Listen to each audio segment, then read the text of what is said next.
Hi everyone, we're back here in the Better Homes and Gardens test kitchen with Lynn and Jan, and we're talking about the side dishes because of course that's what everyone else is going to be talking about after they leave your holiday table. And we actually have a classic and a reimagined classic on the table, the green bean casserole. The green bean casserole is such a key staple on many households' holiday tables, and so we don't mess with it very much. In fact, we've really only done 5 recipes through the whole life of the book that changed it up, and we didn't change it too far because you just can't mess with it. It's one of those that people count on. Yeah, people love it. And this one is from the 90s. We got a little crazy and added some pimento, some waxed beans, cheese sauce, took off the onions and added croutons, because who doesn't love a good crouton instead of those fried onions? Yeah. This one's one of my favorites. It's from the 17th edition, and we started with fresh green beans.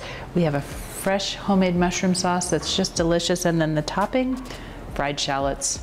Delicious. Those both look great, and just a nice little up your ante a little bit. That's right, that's right. And speaking about making things just a little fancier for your holiday table or a few nice surprises, we have a story right now to help you up your side game.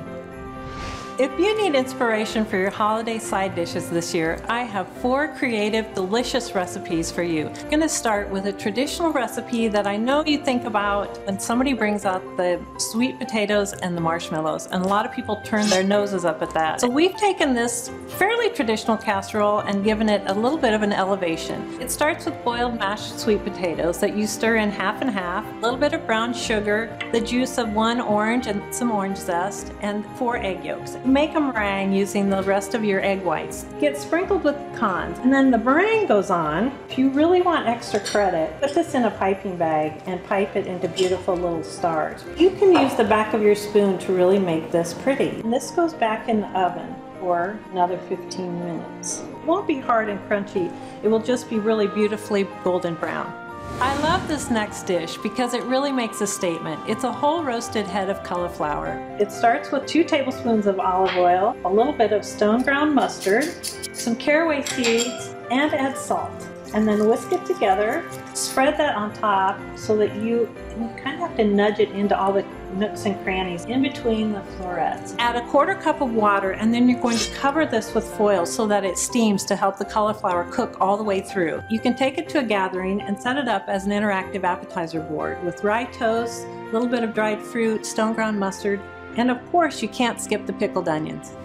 This next dish is roasted rosemary delicata squash. And if you aren't familiar with this little winter squash, you need to become acquainted. You just have to cut your squash in half, and you can actually eat the skin, so you don't have to peel the squash. Scoop out the seeds, and then we're going to cut it into 1/2-inch slices. Once we've cut our squash, we're going to toss it together with shallot, olive oil, because that helps it when it roasts to get sort of caramely on the edges.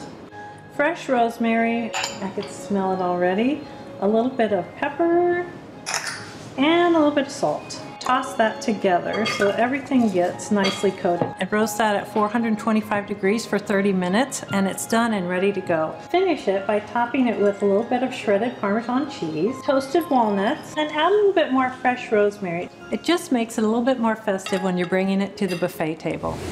This dish is so simple. While the carrots are steaming, you're going to cook down some balsamic vinegar and orange juice and a little bit of sugar to help take some of the bite away from the balsamic vinegar. We cook with our eyes here at Better Homes and Gardens, and we love a beautiful platter. And the balsamic, I think, it just adds such a nice, hearty, tangy flavor. And you can finish with some chives. It's so simple, simple to eat and simple to make. Wow, those side dishes look amazing. I only hope my mac and cheese side dish comes out as great. And wait until you see one more thing Kara is learning how to make. Think dessert. Okay, I've got one more stop to make, and then I gotta start cooking. I'll see you back in 2.